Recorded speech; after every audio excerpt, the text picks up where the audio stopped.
Bwana Yesu asifiwe. Bwana Yesu asifiwe. Tunamshukuru Mungu kutupatia mkutano huu wa ATAPE ambao kiukweli ni mkutano wa pekee sana kwa mwaka huu, na tumekuwa na mada mbalimbali ambazo zimewasilishwa. Tunamshukuru Mungu kwamba leo tunahitimisha. Ninawaletea swali la msingi. Hebu naomba tulisome 1, 2, 3.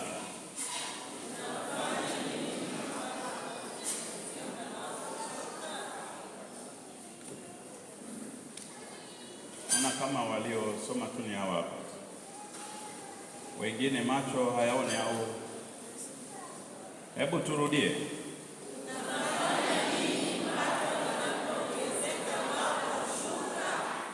Shike mkono uliyekaa karibu naye sasa, muulize hilo swali.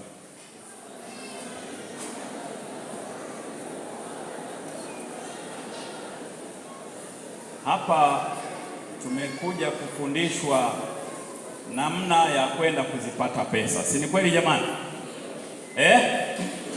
Si ni kweli? Sasa kuna jambo ambalo ni vizuri ukalielewa vizuri. Katika biashara, shughuli za ujasiriamali, pato linaweza likaongezeka au likafanya nini? Unafanya nini linaposhuka? Unafanya nini linapopanda? Swali la Elia alipoulizwa unafanya nini hapa linapaswa kutuongoza sisi hapa kama wafuasi wa Yesu Kristo katika swala la mapato yetu. Katika ulimwengu tunaoishi, tunapitia mazingira ambayo kuna kupata na kuna kukosa, kuna kuongezeka na kuna kupungua. Neno la Mungu limesema kuna mwaka wa wingi na mwaka wa uchache. Ziko tabia za wanadamu katika saa ya matoleo ambazo ni vizuri ukaangalia na kuona wewe ya kwako ni ipi katika hizi. Mtume Petro katika kitabu cha Petro wa pili sura ya 3 mstari wa 1 na wa 2 anasema maneno haya. Naomba tusome 1, 2, 3. Naomba tusome 1, 2, 3. Ngoja kidogo. Mnakaona hapo? Mnakaona? Kanatuambia nini? Si kituo. Unasema kwanza afu natulia, afu unaendelea. Bwana asifiwe. Haya, hebu tusome 1, 2, 3.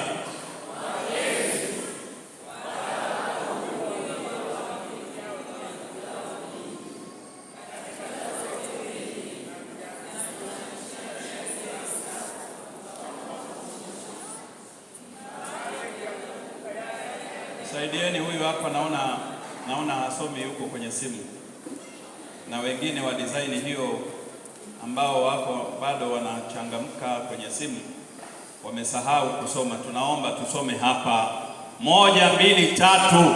Wapenzi, twende.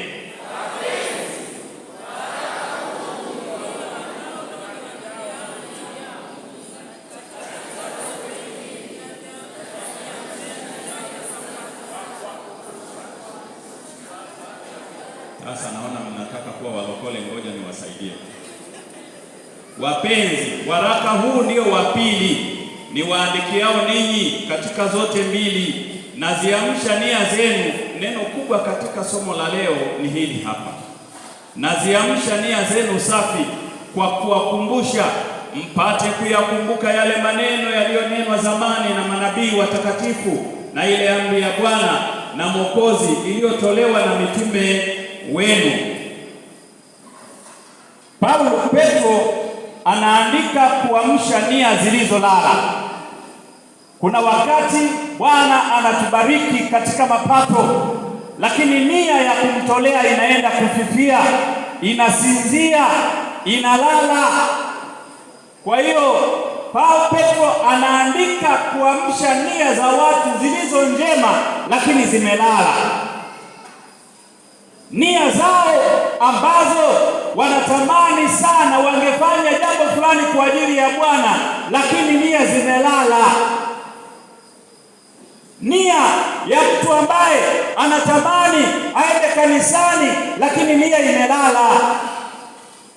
Nia ya mtu ambaye anaangalia katika kanisa kuna mahitaji mbalimbali na yeye anao uwezo wa kuyawezesha, lakini nia imelala.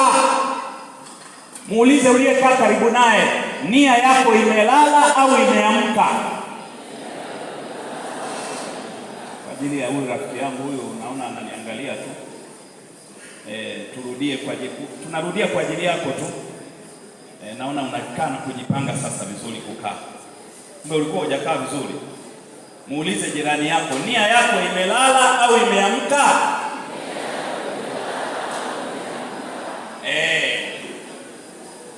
Sasa naomba twende kwenye Malaki sura ya 3. Malaki sura ya 3. Malaki sura ya 3. Niangalia mfungue Biblia, mtafungua sasa. Tunaona wananiangalia Malaki, wananiangalia. Jamani, tufungue Malaki sura ya 3. Mmepata?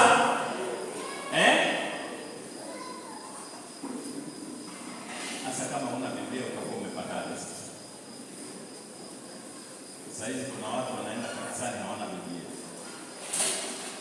Nawatia moyo kuwa na Biblia. Bwana Yesu asifiwe.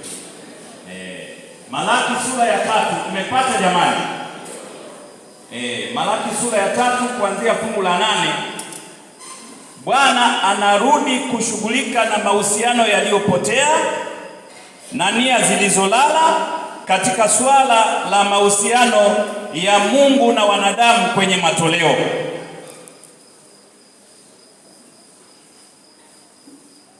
Na kwa hekima yake anaandika kupitia nabii Malaki akiwakumbusha watu wale ambao wamesahau wajibu wao ili waweze kurejea wajibu wao kutengeneza mahusiano na Mungu. Anasema hivi, fungu la 7, tokea siku za baba zenu mumegeuka upande, mkayaacha maagizo yangu wala hamkuyashika. Anasema nirudieni mimi nami nitawarudia ninyi, asema Bwana wa majeshi. Bwana Yesu asifiwe. Lakini ninyi mwasema turudi kwa namna gani? Je, mwanadamu atamwibia Mungu? Lakini ninyi mnaniibia mimi.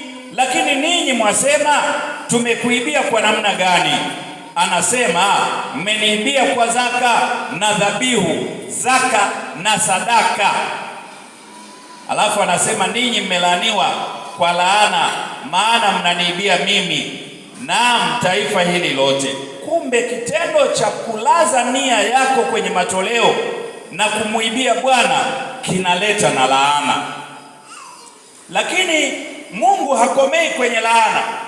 Anatoa wito ili watu waondokane na laana, ili watu waondokane na nia iliyolala. Anatamani warudi. Anasema kwa wito wake, leteni zaka kamili wapi? Leteni zaka kamili wapi? Ili kiwemo chakula katika nyumba yangu, mkanijaribu kwa njia hiyo, asema Bwana wa nini? Mjue kama sitawafungulia madirisha ya mbinguni na kuwamwagieni baraka hata isiwepo nafasi ya kutosha au la.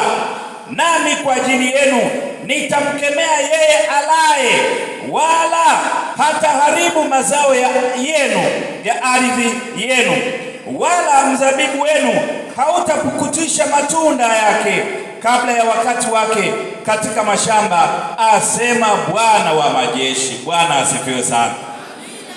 Mungu ukisoma sura kuanzia ya 1 ya kitabu cha Malaki, anaongelea habari ya mahusiano yaliyopotea. Kuna saa anasema mimi ni baba yenu na ninyi ni wana wangu. kama mimi ni baba yenu, heshima yangu iko wapi? Anasema mwana humheshimu babaye. Kama mimi ni baba yenu, heshima yangu iko wapi? Kwa hiyo Mungu haangaiki na fedha, anahangaika na mahusiano yaliyopotea. Mungu haangaiki na fedha, anahangaika na nia inayoenda kupotea. Ndipo anatoa wito, anasema katika yote hayo, tokea siku za baba zenu nimewaambia wazi, zaka yote katika Mambo ya Walawi sura 23 ni mali yangu. Nimewaambia katika Zaburi 24 na mstari wa 1, nchi na vyote vijazavyo ni mali yangu. Ndipo anasema katika hivyo vilivyo vyangu, nenda katoe sehemu ya 10 zaka, nenda katoe sehemu ya 10 na kuendelea, sadaka yangu. Swali ni hili, Bwana anapotafuta mahusiano yaliyopotea anakukuta katika hali gani? Tunaingizana twende tukatafute, tunaingiza uwekezaji, tunalima, tunafanya biashara na shughuli za aina mbalimbali, lakini swali ni hili, tunapopata, je, heshima yetu kwa Mungu bado iko pale pale au imebadilika? Muulize uliyekaa karibu naye, zaka ya mwisho ulirudisha lini? Shike mkono kabisa umwangalie, maana kuna sura ambazo huwa zinajifanya kama ziko sawa. Sura kama ya Akani, wanazunguka wanatafuta mwizi Akani, na yeye Akani naye anaomba mwizi apatikane. Najua kuna wizi huwa wanachoropoka, mwizi akichoropoka naye anaanza kupiga kelele, mwizi mwizi, na yeye ndio mwizi. Kwa muulize uliyekaa karibu naye hapo, zaka ya mwisho ulirudisha lini?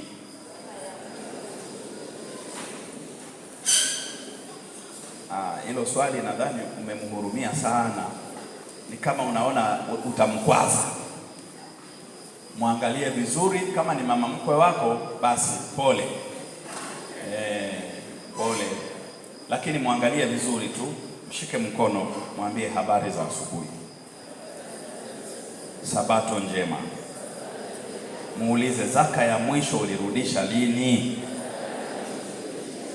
Muulize ilikuwa ya uaminifu au ulimbipu Mungu? Mwambie leo unaitwa kuamka nia yako. Mwambie ninakuombea. Haleluya. Sasa mwitikio wa dhamiri iliyoamshwa unaambatana na matokeo yanayokuja baada ya kuamshwa. Sikiliza, maamuzi ya kupiga hatua kiroho, uchaji Mungu, sadaka na utendaji vimekuwa ni kama matokeo ya mikutano maalum kanisani. Mahubiri yametolewa kuhusu dhambi ya kumpora Mungu zaka na nini? Kumpora Mungu zaka na sadaka. Ni kweli Bwana amekubariki, amekupa mashamba, umelima, umebarikiwa, umelima maparachichi, umelima mahindi, umelima maharage, umelima mazao ya aina mbalimbali. Ni kweli Bwana amekubariki, umesoma, umepata kazi, unalipwa mshahara na marupurupu ya kutosha, unaenda safari za huku, unaenda safari za huku. Bwana amekufungulia baraka zake. Swali la msingi ni hili, baada ya baraka za Bwana kufunguka, mahusiano yako na Mungu bado yapo au yamepotea?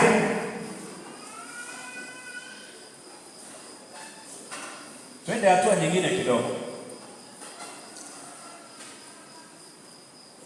Kukiri udhaifu. Ellen White katika shuhuda zake alizoandika katika andiko la The Review and the Herald ya Februari 19 mwaka 1889, lakini maneno haya pia utayapata kwenye kitabu cha Counsels on Stewardship, mashauri juu ya uwakili, ukurasa wa 91 aya ya kwanza. Anasema maneno haya, naomba nianzie nyuma hapa. wengi wamekiri kwamba hawajatoa zaka kwa miaka mingi, na tunafahamu kwamba Mungu hawezi kuwabariki wale wanaomwibia, na kwamba kanisa ni lazima likabiliane na matokeo ya dhambi za washiriki wake. Kuna majina mengi katika vitabu vya makanisa yetu, na kama wote wangeguswa wakatoa zaka ya Bwana kwa uaminifu, ambayo ni sehemu yake, mbona hazina ingejaa? Mbona hazina ingejaa? Amen. Amen. Yaani hata tendo la kujaza hazina mtu analiona kama litaninyonya sana, na nikisema amina hapa itabidi niwajibike. Jamani, hazina ya Bwana ingejaa. Haleluya! Mshike tena mkono uliyekaa karibu naye, muulize, unaongeza hazina ya Bwana au unapunguza hazina ya Bwana? Muulize tena, bado unapora zaka ya Bwana? Mwambie ni mwisho wa kuwa kibaka. Kibaka wengine wamevaa mpaka suti, piga kiatu cha 70,000 lakini kibaka.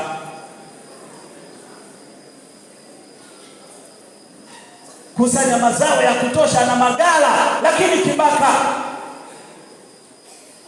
Fungua ofisi hapo ya M-Pesa, Tigo Pesa, wakala wa hapa, ana pale, wakala maarufu katika mji mzima, lakini bado ni kibaka. Bwana amemjalia vyeo na madaraka, anasafiri, anakwenda huku, anarudi, anapata posho, anapata mali mbalimbali, lakini bado ni kibaka. Leo ni mwisho wa kuwa vibaka kwa jina la Bwana. Mshike huyo uliyekaa karibu naye tena, mwambie, ninajua wewe sio kibaka. Kwa ninavyokuangalia hivi muonekano wako hufanani na kibaka, ila ninakuombea kama umewahi, Bwana aamshe nia yako leo. Kandonga, nimeona unaulizwa kabisa hapo na kuelekezwa na mtu. Bwana Yesu asifiwe. Sasa sikiliza shuhuda hizi zingine. Leo tutasoma shuhuda nyingi kidogo hapa. Anasema dhambi ya kumwibia Mungu ilivyowasilishwa, watu wengi walitambua wajibu wao na fadhila katika suala hili. Ndugu mmoja akasema kwamba hajawahi kutoa zaka kwa miaka 2 iliyofanya nini? Na alikuwa amekata tamaa. Miaka 2 mizima, jamaa hayumo mwenye jicho la kanisa, lakini anabarikiwa, marupurupu anapata, mshahara anapata, mazao yanaiva, na kila mwaka Bwana anambariki, lakini miaka 2 mizima imekatika, hajarudisha zaka. Ni hatari, ni salama? Ni hatari, ni salama? Bwana atusaidie jamani, Bwana atusaidie. Wanaatape tunafundishana hapa kwenda kuzipata, ni sawa. Baada ya kuzipata, heshima ya Bwana irudi mahali pake. Huwezi ukapata vitu vya Bwana halafu unavunja mahusiano naye, sio salama. Anasema, nilimwambia huyu jamaa, toa hati yako kwa muazini wa kanisa kwa namna ambayo ungefanya katika biashara. Alidhani kwamba agizo hili lilikuwa la ajabu, lakini alikaa chini na kuanza kuandika, kwa thamani niliyopokea ninaahidi kulipa. Akainua kichwa chake na kuangalia juu kama vile anataka kusema, je, ni sahihi kumwandikia Mungu namna hii? Akaandika, wanasenga, hati yake. Lakini anapoandika hivyo, mama wote anamwangalia na kumcheki kama vile amekaa sawa, mpaka macho yale yanamfanya aanze kujiuliza, hivi nilichoandika ni sahihi? Wewe unajua kabisa unapata mshahara wa shilingi milioni 1 na zaka unapaswa utoe shilingi 100,000 na sadaka unapaswa utoe angalau 100,000 na kuendelea, lakini unambipu Mungu kwa 5,500. Na ndio jicho la kanisa limekaa hivi katika makanisa kadhaa. Kwa unakuta mtu ameshaweka ka trendi 5,500 mwezi huu, 5,000 mwezi huu.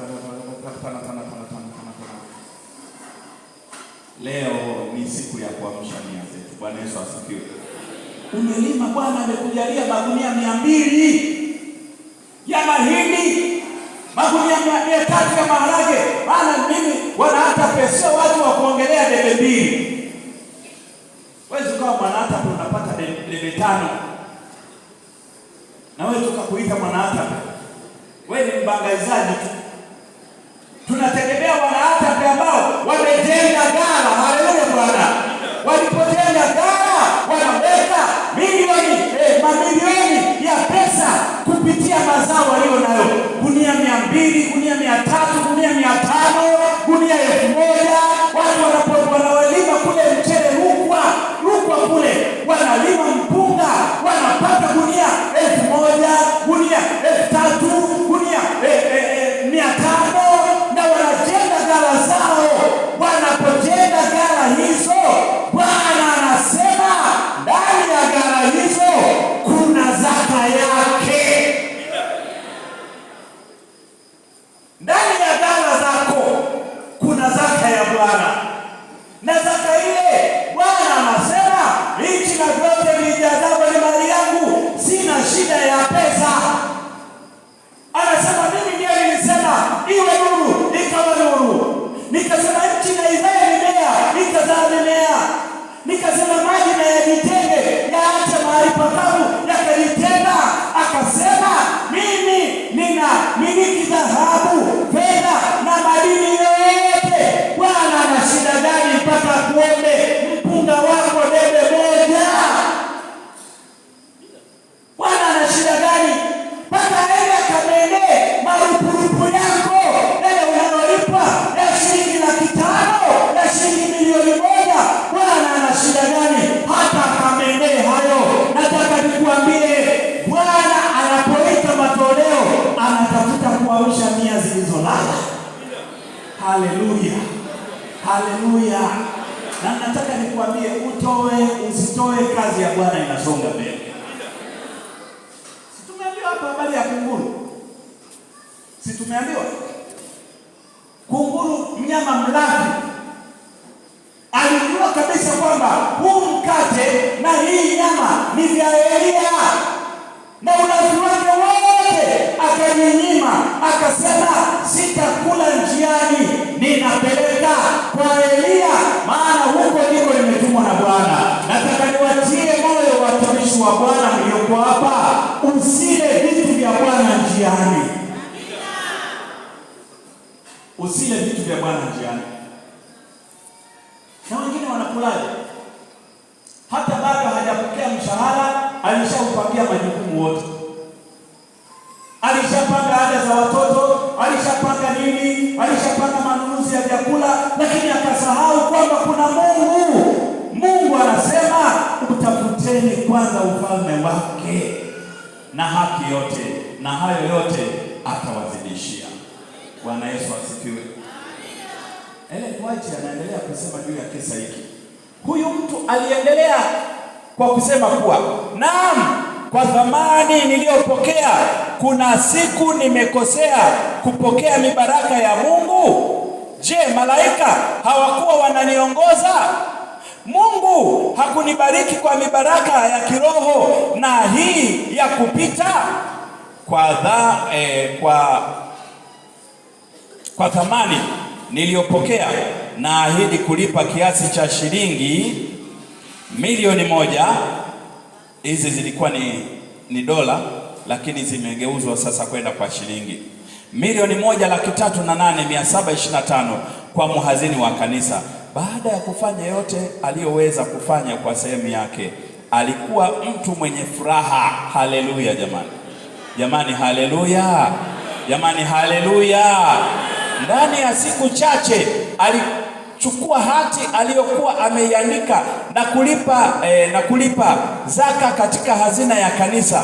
Alichangia pia katika siku ya wageni shilingi 386,250. Bwana Yesu asifiwe.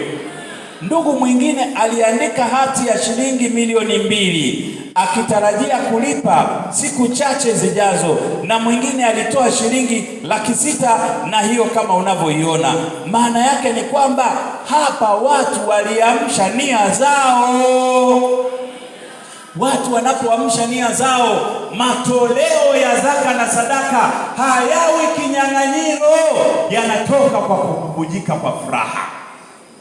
Kuna mtu mmoja nilisikia anasema toa mpaka uumie. Sio uwakili wa kibiblia huo. Uwakili wa kibiblia ni kutoa mpaka ufurahi. Haleluya jamani. Kasome Mambo ya Nyakati ya Kwanza sura ya 29, mahali ambapo Mfalme Daudi alipowaita watu akatangaza vitu alivyokuwa ameviandaa, hazina aliyokuwa ameiweka kwa Bwana. Biblia inasema akatoa, halafu akawaita watu kujitoa, wakatoa nia zao. Halafu baada ya hapo anasema watu wote wakafurahi, maana wamemtolea Bwana. Haleluya. Na baada ya kutoa wakamtolea Bwana, wamefurahi, wakaanza kusema maneno haya: Bwana, sisi ni nani hata tutoe kiasi hiki? Maana katika vilivyo vyako tumekutolea wewe. Nataka niwaambie rafiki zangu, sisi sio mali yetu wenyewe. Wewe sio mali yako. Paulo anasema katika Wakorinto, anasema ninyi sio mali yenu wenyewe, mlinunuliwa kwa thamani. Basi itoeni miili yenu kwa Bwana. Watu waliotoa miili yao kwa Bwana hawawezi kula zaka ya Bwana. Haleluya.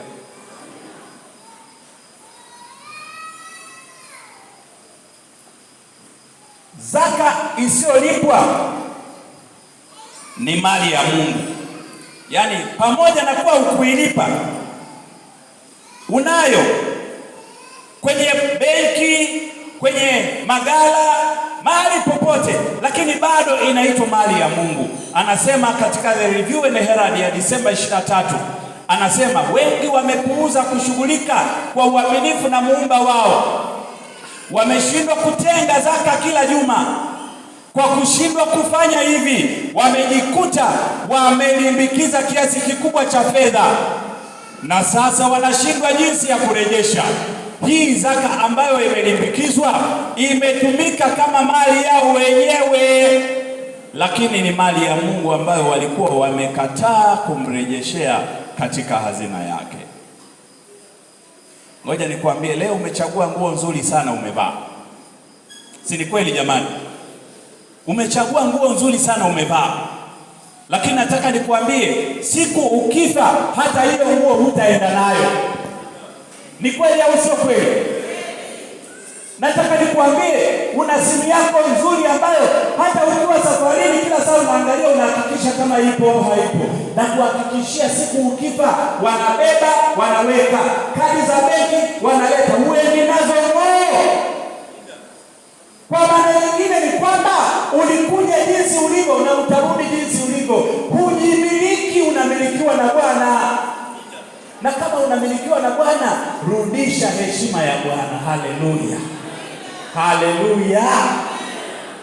Sikiliza, katika manuscript ya Ellen White ya 44 mwaka wa 1905, na katika kitabu cha mashauri juu ya wakili ukurasa wa 96 cha Kiingereza, Counsels on Stewardship, anasema hebu wale ambao wamekuwa wazembe na kutokujali, wakizuia zaka na sadaka, wakumbuke kwamba wanaziba njia. Halo, wanaziba nini? Wanaziba nini?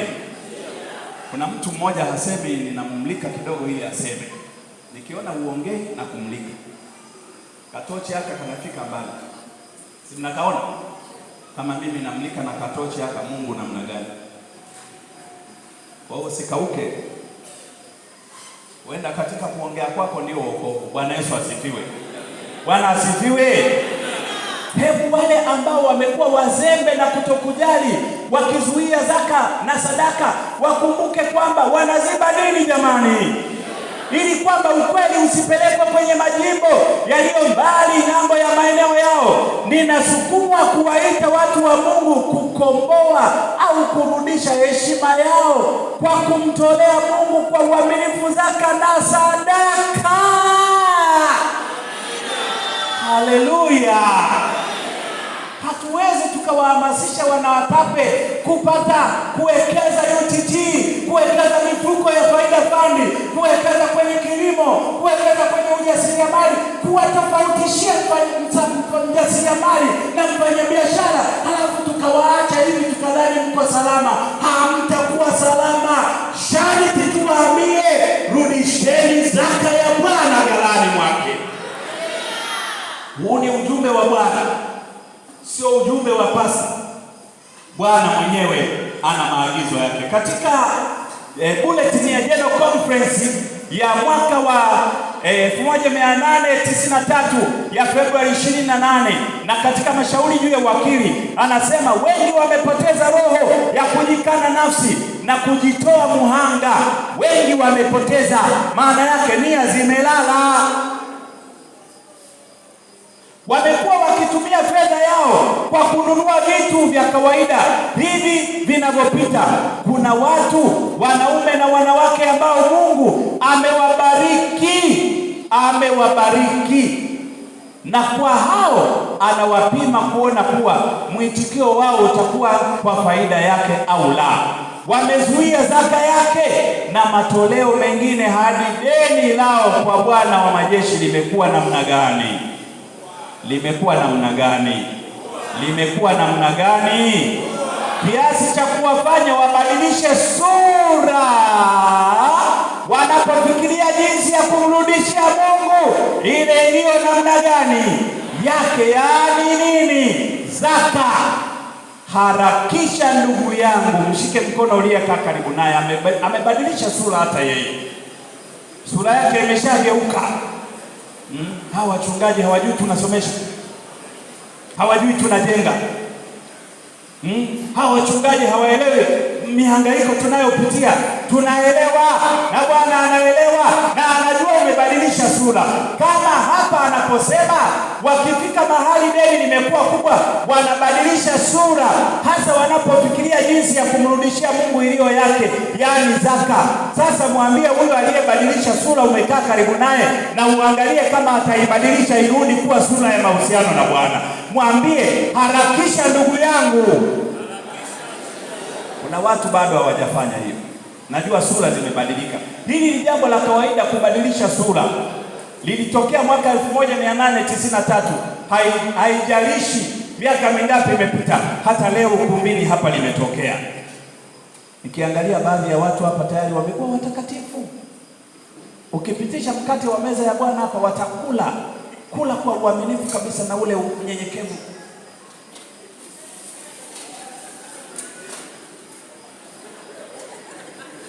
Mpaka anatoa na kale kaliko ng'ang'ania kwenye meno huku, lakini ni huyo ndiye anakula na zaka ya Bwana. Leo mwambie uliyekaa karibu naye, harakisha. Haleluya. Mwambie, harakisha ndugu yangu. Sasa ndipo fursa ya kuwa mwaminifu kwa Mungu. Mwambie, sasa ndio fursa ya kuwa mwaminifu kwa Mungu. Wala usichelewe. Haleluya. Mzee Magogwa, ziko wapi zile siku ambazo watu walikuwa wanamtolea Bwana mashambani? Unafahamu wewe mzee, miaka ambayo umekuwa, watu walikuwa wanahesabu mistari mashambani, wanahesabu na watoto wanaitwa, wanaambiwa hii ni zaka ya Bwana imetengwa, wasiguse. Iko wapi miaka hiyo wazazi? Leo hata watoto tunaozaa tumesahau kuwakumbusha maadili haya. Ninawahimiza watu wa baba, leo ni siku ya kuamsha nia zetu. Haleluya. Disemba mwaka wa 1902, Ellen White tena aliandika katika Review and Herald, anasema, je, kuhusu uwakili, je, mwaka uliopita umemwibia Mungu zaka na sadaka? Rudi uchungulie magala yako yaliyojaa, sehemu zako za akiba zilizojaa bidhaa nzuri ambazo umepewa na Mungu, na ujiulize kama umerudisha zaka na sadaka kwa Bwana aliye mpaji. Ikiwa umempora Bwana, mwambie huyo uliyekaa karibu naye, mwambie kwa kumshika mkono wa upendo kabisa. Usimshike mkono ule wa mkuu wa majengo, na mkono wa mkuu wa majengo anakupiga jicho hapo na kuambia unaleta ngapi. Usimpige mkono wa mkuu wa majengo, pige mkono tu wa rehema msalabani. Haleluya jamani, haleluya, haleluya. Mwambie hivi, rudi uchungulie magala yako. Huyu mama huyu hajaambiwa huyu. Ninakumlika mama ili watu wajue wewe hujaambiwa. Haya, na tumeshajifunza kwamba tusilalamike sana. Ukiona hakuna mtu wa kukushika mkono, mikono ulipewa miwili na Bwana, jishike mwenyewe. Haleluya. Malalamiko ya kumlalamika, unajua mimi hawanipongezi hata nimependeza. Nenda kwenye kioo, kajiangalie, jipongeze mwenyewe. Haleluya Bwana. Mimi hata hawanikumbatii. Mikono Mungu amekupa miwili, jikumbatie mwenyewe, jiambie nakupenda. Haleluya Bwana. Ukiona hamna mtu wa kukushika mkono huko, jishike mwenyewe. Unayo mikono miwili. Haya, tuanze hapa. Rudi uchungulie magala yako yaliyojaa. Usiongee kizembe hivyo. Kemea hii dhambi kabisa kwa kumwangalia huyo uliyekaa karibu naye, maana amevaa vizuri lakini ana dhambi ya kupora. Mwangalie usoni, mwambie rudi uchungulie magala yako yaliyojaa, sehemu zako za akiba zilizojaa bidhaa nzuri ambazo umepewa na Mungu, na ujiulize kama umerudisha zaka na sadaka kwa Bwana aliye mpaji. Malizia kwa kumwambia hivi ili umwambie kitu na roho ya upole. Punguzia hata macho kidogo, maana macho yakiwa makali anaweza akaendelea kuwa dhambini. Mwambie tu sasa, ndugu yangu, mwambie sasa, ikiwa umepora Bwana, rejesha mara moja, rekebisha mambo ya nyuma hadi iwezekanavyo, kisha muombe Mwokozi akusamehe. Muulize, je, utamrudishia Bwana kilicho chake kabla ya mwaka haujaisha? Mwambie pamoja na mizigo yote iliyo kwenye kumbukumbu iliyoingia kwenye umilele.